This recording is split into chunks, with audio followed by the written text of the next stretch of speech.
आज important question लेकर आ चुका हूँ लाडलो, और अच्छे से समझना, ठीक है।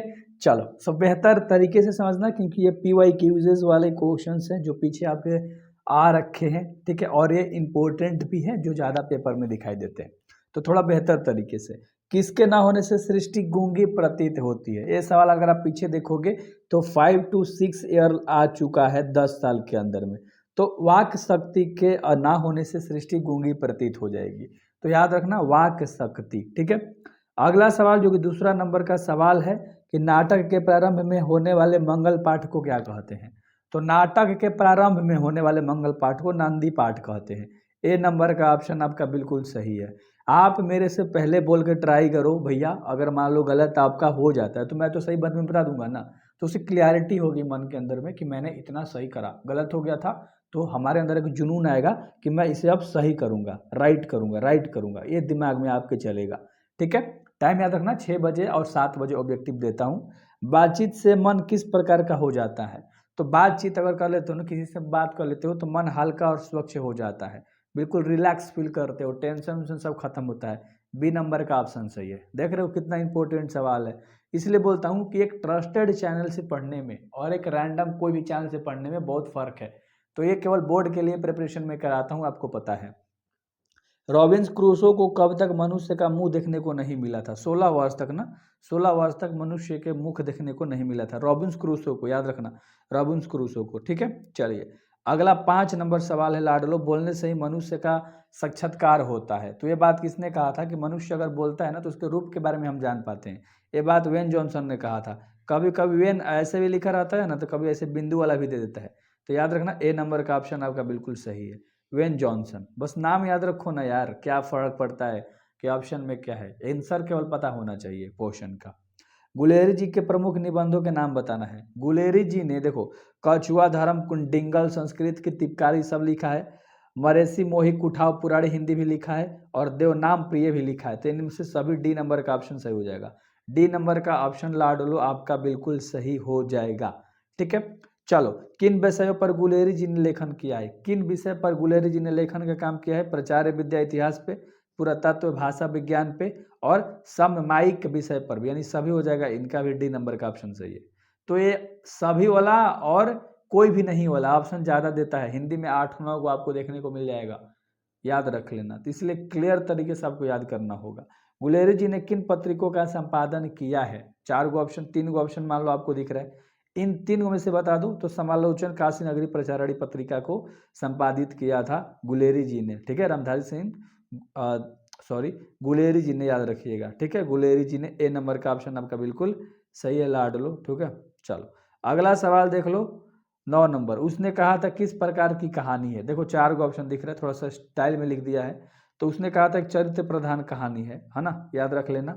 और अगला सवाल है, ध्यान से देख लो, उसने कहा था कहानी की क्या विशेषता है। तो कहानी की विशेषता क्या है, देखो दिव्य प्रेम कहानी के बारे में भी बात किया गया है। उसने कहा था लहना सिंह, नाम याद आ रहा होगा, नाम याद आ रहा होगा इस इंसान का। युद्ध के बारे में भी वर्णन किया गया है, और प्रेम के लिए वो बलिदान भी दे दिया था। तो सभी हो जाएगा, डी नंबर का ऑप्शन सही है। डी नंबर का ऑप्शन सही है। थोड़ा सा टाइमिंग में इधर उधर हो गया, कोई बात नहीं, आप लोग समझदार हो यार, समझदार लड़के सब हैं मेरे पास पढ़ने वाले। अगला सवाल, जयप्रकाश नारायण को भारत की जनता किस नाम से जानती है। तो जयप्रकाश नारायण को लोकनायक के नाम से ना हमारे भारत की जनता जानती है। लोकनायक यानी कि लोगों के हीरो, याद रख लेना। सी नंबर का ऑप्शन आपका बिल्कुल सही है। और अगला सवाल देख लो कि जयप्रकाश नारायण का जन्म कब हुआ था। चलो मैं डायरेक्ट आपको बताता हूँ, क्वेश्चन आपने देख लिया। जयप्रकाश नारायण का जन्म हुआ था 11 अक्टूबर को 1902। अच्छे से याद रख लेना, इसमें कंफ्यूज हो सकते हो क्योंकि सेम तरीके का ऑप्शन लगेंगे। तो 1902 11 अक्टूबर, ए नंबर ऑप्शन सही है। तो इनका अच्छे से याद होना चाहिए लाडलो, क्योंकि PYQ क्वेश्चन है। सबसे पहले आप चैप्टर वाइज कर लो, प्लेलिस्ट में जाओगे मेरा तो आपको मिल जाएगा ऑल चैप्टर, कोई भी सब्जेक्ट करना है पहले चैप्टर वाइज कर लो, इंपॉर्टेंट फिर देखते रहो, मारते रहो, मजा आ जाएगा आपको। जयप्रकाश के पत्नी का क्या नाम था।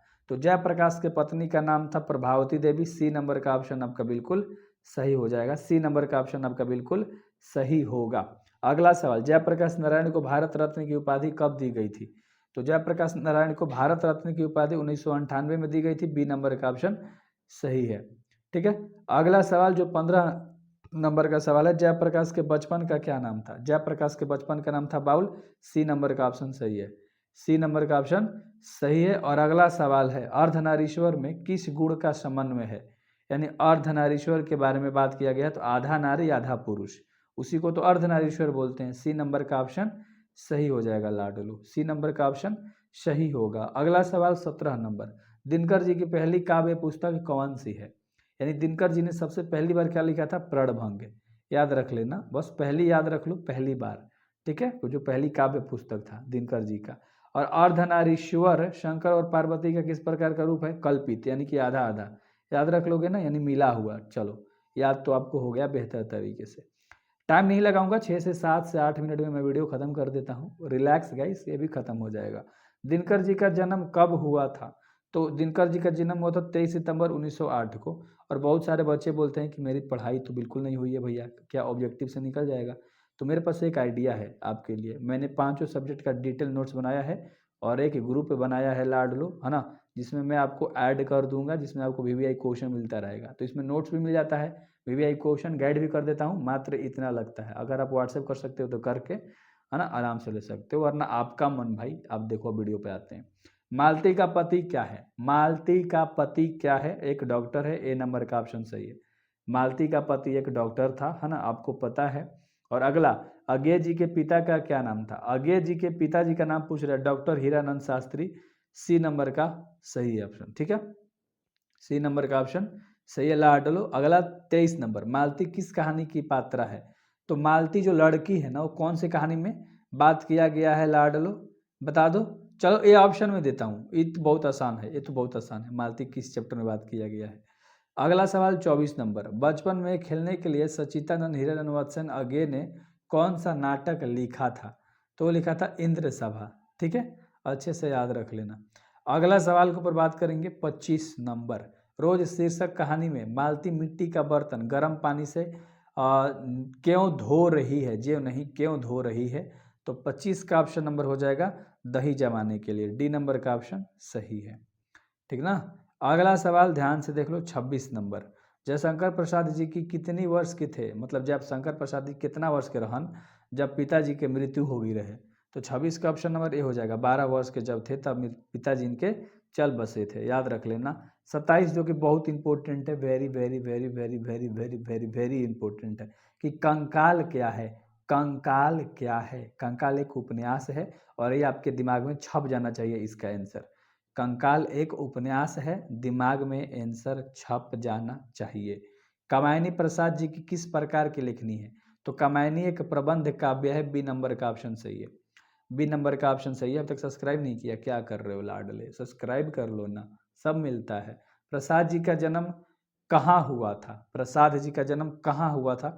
बनारसी में, बी नंबर का ऑप्शन सही है, यानी बनारस में हुआ था। सो आई होप कि आपको 30 में 28 29 सही हुआ होगा। अगर मान लो 30 में आपका 20 से 22 भी सही हुआ है तो आप एग्जाम में सब मार्क आने वाले हो सही, क्योंकि ऑप्शन होता है भाई, आधा बन रहा है ना। तो बेस्ट ऑफ लक लाडलो।